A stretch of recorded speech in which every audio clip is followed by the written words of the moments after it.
Hey, what's up, guys? Dylan Johnson from Soccer Mag here, and welcome back to another episode of Mixing with the DJs. I'm joined by my fellow DJ Dylan Jack, and today we'll be doing a review of Game Week 8 of the Premier League. And for once, we have both come in on Monday and are very happy with the results from the weekend. First off with Spurs, what did you think of the game? I think it was pretty similar to what we predicted last week. Yeah, it was. I mean, it looked like it was going pear-shaped for Spurs for a little bit there when Kudus got the goal for West Ham. You know, it's a tough start for them to that match, but then that second half they just dominated. And again, West Ham, once things start crumbling there, once things go badly, they just crumble, they fall apart. And I think at halftime, Ange probably said, guys, we are playing West Ham. We are playing West Ham. Guys, it's just, you know how teams usually say, guys, it's Spurs. Yeah. They were saying, guys, it's West Ham, you know, and they just took control of that second half. And, you know, it's troubled times for West Ham now because they're sitting in 15th. They're really, really struggling. They have a squad that really shouldn't be sitting in 15th when you consider that they've got Kudus, they've got guys they've got Areola in goal, they've got some proper players, Wan-Bissaka at right back, Paqueta in there, Bowen in there. Some seriously high value players that you wouldn't be surprised that if the season doesn't go well, get sold for some serious money at the end of the season. Exactly, they're going to go off. So yeah, it's a struggling times, but again, Spurs, they're picking up some momentum now, which is worrying for the other top 6, top 8 contenders. They started to pick up some momentum again. This was a huge win for Spurs, I think, because it could have gone, as I said, it could have gone a bit pear-shaped if they hadn't come out in that second half and dominated like they had. And I think also from a West Ham perspective, I was just curious to see what West Ham fans are saying online. A lot of them are saying that they didn't enjoy David Moyes, but they knew how they played. With Lopetegui now, feels like there's no plan, there's no structure. He's brought in some big money players on a squad that already wasn't too bad. And I think we said now like he's probably going to be the first manager to be sacked. Even though there are managers that are doing worse results-wise, I think it's also just where do they go from here then though, because they're not going to bring David Moyes back. I don't think that is even the right decision. But at least he was, you know, probably performing above his means. Now you got this big name manager in who didn't really work out at Wolves, to be honest, and restructured the whole team, and now not really working out. I'd be interested to find out how many of these players were pre-planned, how many of the signings were pre-planned signings under Moyes, and they just followed through with them because they knew they needed to get guys in and bolster the squad. And how many of the guys were actually bought to work in Lopetegui's system, because it feels like some of these guys were bought to, like a Wan-Bissaka, he's not the most attacking right back. He's playing as an attacking wing back. But now Lopetegui is using him as a wing back, which has never been his strength. So, Moving on, we have Villa versus Fulham. And I think this is also pretty similar to, you know, what we said. Villa, their defense hasn't looked 100% going 1-0 down, but they're still a high-quality team and they fought back. And I think they deserved winners. Ollie Watkins, again, getting a goal. I think it's also another one, take the 3 points, good win away from home, move on. A bit of a chaotic game with all the cards, but I think that, you know, 3-1 win against a good, solid Fulham team that, again, had them troubled for a little bit. But you can't argue with that with the 3-1. You take that. The big one from your perspective, on paper, massive 3 points for United. Huge. Massive 3 points because Brentford are a difficult team to play against. What were your thoughts on the game?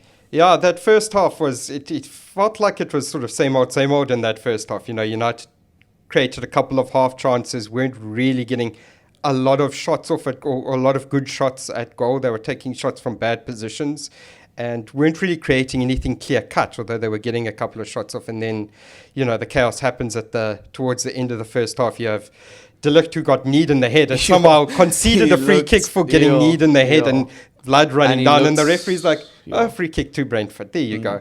And then, you know, the chaos that I think United could have managed that a bit better, maybe strapped his head up or something like that to make sure that the blood stops, or that there's no more, you know, so that he doesn't have to go afterwards. But anyway, he has to, the referee tells him, I think quite rightly, that he has to go off because you can't play with blood. He looked terrible. He looked like he'd been in a bar looked like fight. He was, So, and then there's, you know, the referee allows the free kick to be taken, which, not the corner to be taken, and, you know, Brentford go and score. And then you're sitting back there as a United fan, you're thinking, oh my word, here we go again. You know, it's been a bad run of form, coming off a very indifferent, iffy game against Villa before the international break. But, I mean, I'll give them more credit. They responded massively in that second half. That second half was one of the most impressive performances I've seen from United this season. Some very, very good goals. I love that goal from Rasmus Højlund. That was what we need to be doing, you know. Also that cross from Marcus Rashford into the box. That's more of what he needs to be doing. He needs to be getting into those kinds of positions so that he can provide assists, so that he can get goals. The closer you get him in and around the box, the more he's going to get assists. If you're telling Rashford to sort of hug the touchline and go 1-on-2 against defenders, he's not going to be that successful. He's got the individual brilliance to sort of create a dribble every now and again, but you need him getting into space and getting crosses in and beating defenders one-on-one. So yeah, I was actually really pleased with the second half performance. At least it was much better. Limited Brentford. They didn't really get many shots at goal, if anything, you know, and probably should have had a couple more. I think Xerxes got a good chance when he came off the bench, didn't finish it, so it could have been a 3-1 as I predicted, funny enough. But I'll take a good solid 2-1 given the form that United were in. I think it was a very much improved second half performance, and I think it's the kind of result that you can build from. And I know they're playing midweek in Europa League, but I'm not sure who the next game is. We'll chat about it on Wednesday. This is the kind of 3 points that could really build a base to move on from. Yes, it is. I mean, again, defensively, I thought quite solid, actually. It wasn't like we were letting 100 shots in on goal like United did last season, you know, leading 20 shots on goal. And I guess conceding off a set piece with a man down with probably one of your main set piece defenders off the field. Yeah. You can't really blame. You can't really be like that's a structural issue. Exactly. You know? Yeah. So on the whole, I'm quite happy. You know, I'm very happy to be sitting here and not talking about Erik ten Hag and his future and whether he's give him an extension. You know, I think the game is pretty much meaningless in terms of that, but it's a very good result and a much improved performance, I think. Okay. So after that, we have Newcastle versus Brighton. A very, very good win for Brighton. I mean, Newcastle were very. How Newcastle didn't score, it felt like it was inevitable. It was coming. Yes.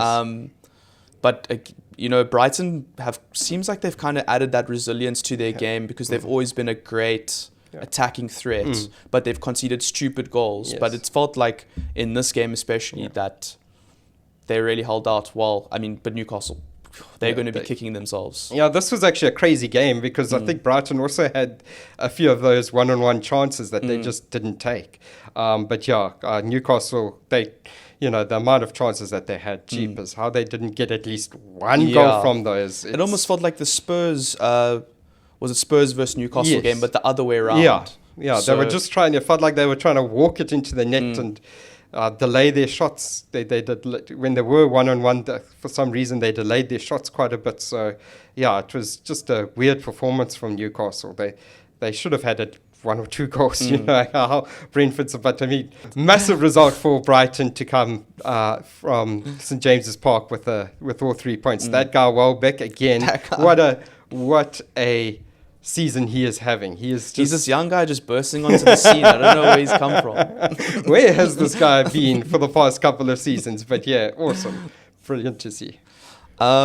Leicester versus Southampton, I think we said it was either going to be a 1-1 or 3-2 or something crazy like that. Yeah. And I think Jordan Ayew magic in the 98th minute. But Leicester, I mean, this game, we said Leicester probably got the strongest side on paper and they got 3 points there. I don't really think there's too much to say. No.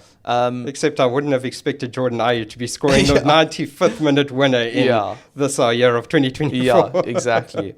After that, probably the final relegation battler, Everton versus Ipswich. Yeah. Actually pretty massive points for Everton away from home at Ipswich. We've said this season have been pretty resilient and done well. Yes. I think Everton, probably one of the best games Everton have played this season. I think clean sheet, massive, 2 goals. Yeah. Like I think I said last week, it seems like they've settled themselves now and they're actually going forward. Yes. I'm not sure what your thoughts were in that game. Very similar. I mean, what a goal from Michael Keane, by the way. Jeepers, the way he took that and turned and burned into the top corner. Jeepers, you're never going to get... I mean, that's one of the better goals from... I mean, Gvardiol, we'll chat about him, got a good goal this weekend. But yeah, Gvardiol isn't an out-and-out defender the same way. No. You don't expect Michael Keane, of all people, to be getting the ball in that Sean position. Dyche effect. You can make a centre-back the best attacker in the team. But yeah, brilliant. Awesome 3 points for Everton. They seem to be coming right after a very, very tricky start to their season. And I think now 5 points above the relegation zone. Yes. There's actually the bottom four. I mean, we chatted about Southampton now, but Southampton on 1 point still. Yeah. Everton now. The fact that they've gotten to 8 points so quickly, considering I think it was after the first 5 games they didn't have one. Yeah. Or after the first 4 games they didn't have one I think it's impressive. Yes. Yeah. After that we have my second favorite result of the weekend, Bournemouth versus Arsenal. That was huge. Yeah. And I think even though I don't think Arsenal fans can have complaints about the red card.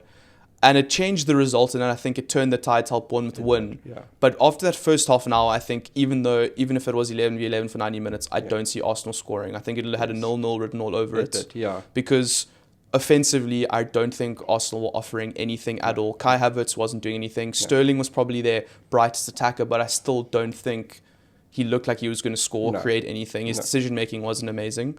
Trossard, I think, had a stinker. And when Martinelli came on, should have buried that goal.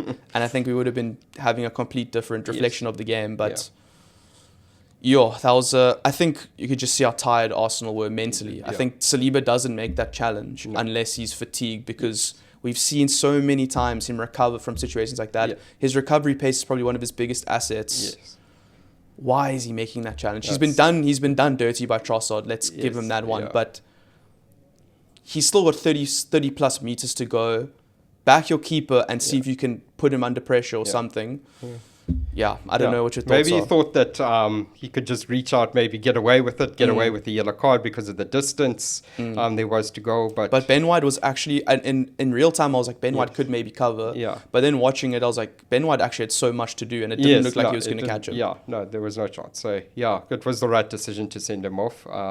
But also, again, also a favourite result of mine from the weekend. We got to see what Arsenal are without Bukayo Saka, and it's a big difference.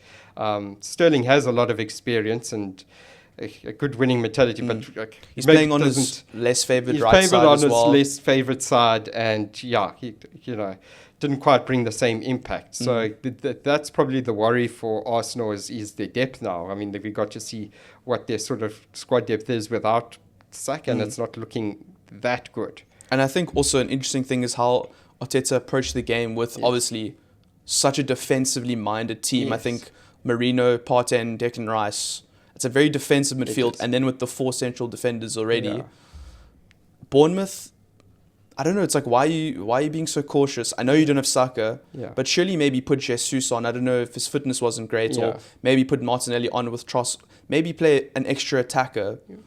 And I don't know. It was an interesting one because I guess they were just flat, and it's easy to say in hindsight that they weren't good enough. But credit to Bournemouth, I think they deserved it. I think that from the start, they weren't what we expected. Maybe just sit back and just wait. They actually had a go at the game from the beginning. So they looked like they were going to score anyway. Whether it was 10 versus 11 or 11 versus 11, they looked like they were going to score. So all credit to them for the way they approached this game.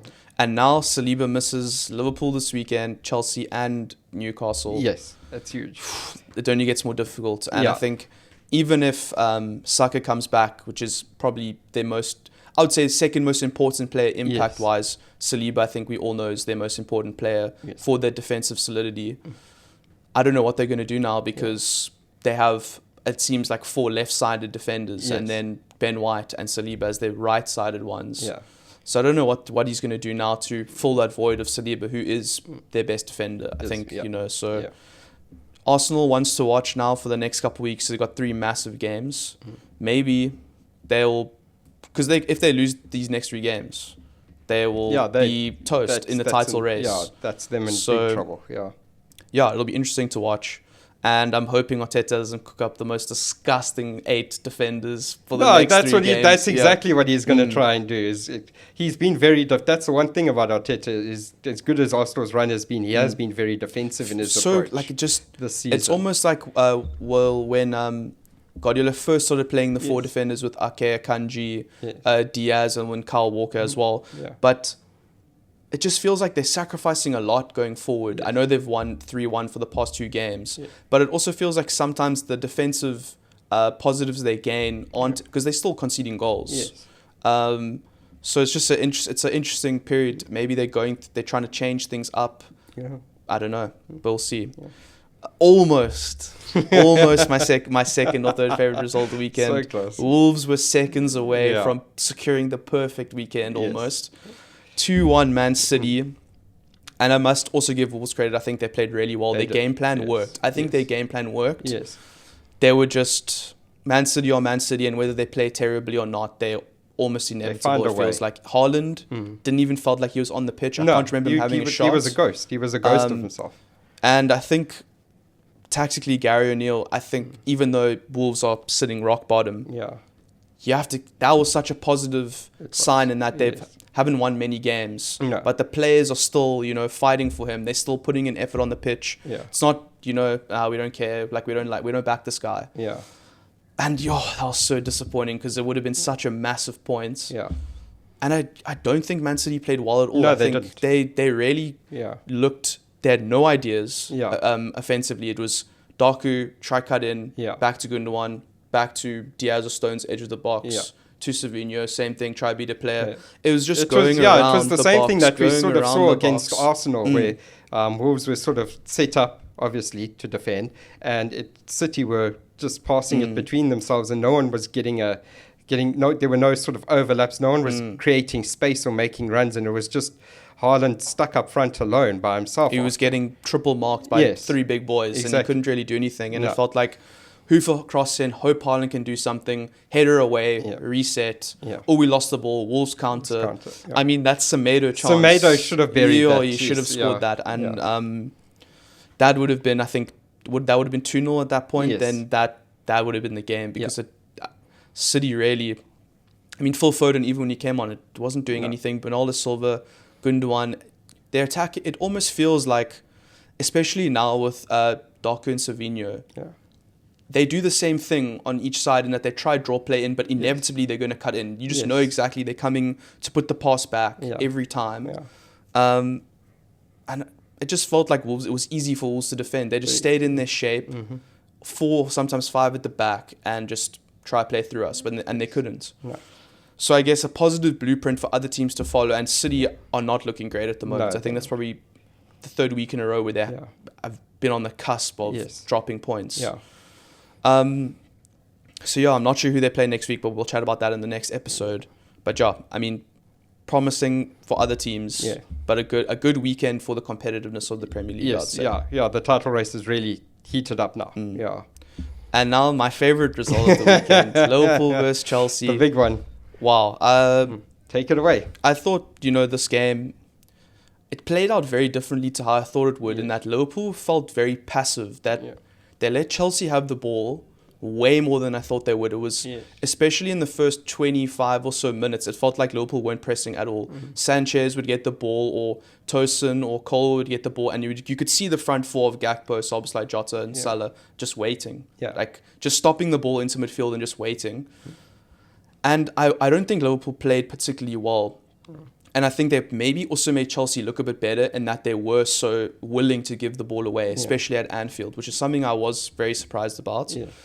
I also think a lot of Liverpool players went under the radar. I think Gravenberch, very quiet game. Szoboszlai again, running around, looking like he's doing something, but not really doing anything at all. And that chance he had from Gakpo's pass, I know he fell over, but you got to be doing better than that. I mean, you're a £60 million player, you're Liverpool's number 8, and you stumbling with a 1-on-1 with the keeper. Like, come on, my guy. Curtis Jones, I think, was comfortably the best player. But I mean, him and Mo Salah. I think Salah was... I mean, him against Gusto, the way he was using his strength, the long balls from Keller to Salah was literally just like, he's so strong, and Gusto could do nothing. I think Salah played really well. And then I think an interesting aspect of the game was Trent... It almost felt like Slot said to Trent, you're just defending today. Because I think offensively he barely contributed. And I think we have to give Trent credit. He defended really, really well. I think I don't think he made a mistake. No. Sancho subbed at halftime for a reason because he was doing nothing. Then Neto's a different kind of threat. He's got that unbelievable pace in behind, but I still think he handled them well. Yeah. And I think the goal that Liverpool conceded was exactly what we thought would happen with trying to play the high line, and then Jackson Konate, just a split second too late. The penalty shouts from both sides. I mean, the Sanchez challenge on Jones was never a penalty. Just because he fell theatrically doesn't mean it's a pen. I have sympathy for Chelsea's Sancho one when Trent stepped on his foot. I know the commentators, I think it would have been soft, but I have sympathy for it. And then I guess the Colwell one, he does take him out. But still, I think we both said that this game would probably be decided by something like that, not goals from open play. Yes, yeah. And I was, to give Liverpool more credit, how Cole Palmer was nowhere. I don't think he had any influence on the game. Been since the season started. And I think Chelsea's best attacking threat was Madueke against Robertson, who was really struggling to defend against him, going to the byline or coming inside. Yeah. So I think overall, massive 3 points, not a massive performance. Yeah.